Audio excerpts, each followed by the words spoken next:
মৈৰাবাৰী কালিবাৰী ৰোডত থকা মন্দিৰ কমপ্লেক্সৰ ৩খন দোকানৰ পৰা চোৰে যোৱা নিশা নগদ ধনসহ বহু সা-সামগ্ৰী চুৰি কৰি লৈ যায়।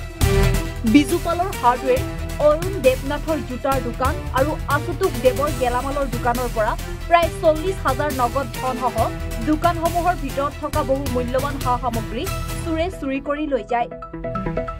এই সন্দৰ্ভত মৈৰাবাৰী আৰক্ষী থানাত দোকানীসকলে এখন এজাহাৰ দাখিল কৰে।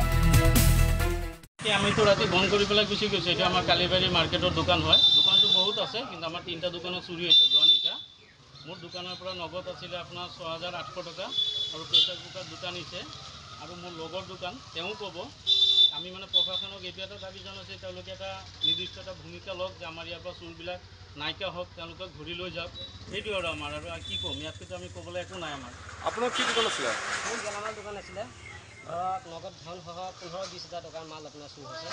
আমি প্ৰশাসনক দাবী জনাইছোঁ চুৰকেইটা নিৰ্মূল হ'ব লাগে। ঘনে ঘনে চুৰ হৈ আছে মেঘালয় ভিতৰত, তাৰ কাৰণে আমি বহুত মানে অসুবিধাত আছোঁ। আপোনাৰ দোকান কি আছিলে? মোৰ দোকান হ'ল জোতাৰ দোকান। আপোনাৰ মালটো নিয়া নাই, কিন্তু টকা আছিলে ২-৩ হাজাৰ টকা, এইটো লৈ গ'ল। যেহেতু মৈৰাবাৰীত BDB গাঁওৰক্ষী বাহিনীয়ে তেখেতসকলে মানে ডিউটি দিয়ে, মাহে মাহে পইচাও লৈ যায়। মই গৈছিলোঁ তাত, ছাৰক কৈছোঁ এনেকুৱা কথা, ছাৰে কি কৰে এতিয়া। থানাত আপোনালোকে ওচৰত দিছে? অতি ছাৰৰ তাত। মৈৰাবাৰীৰ পৰা সাজিদুৰ ৰহমানৰ ৰিপৰ্ট, এনি ভাৰত 24।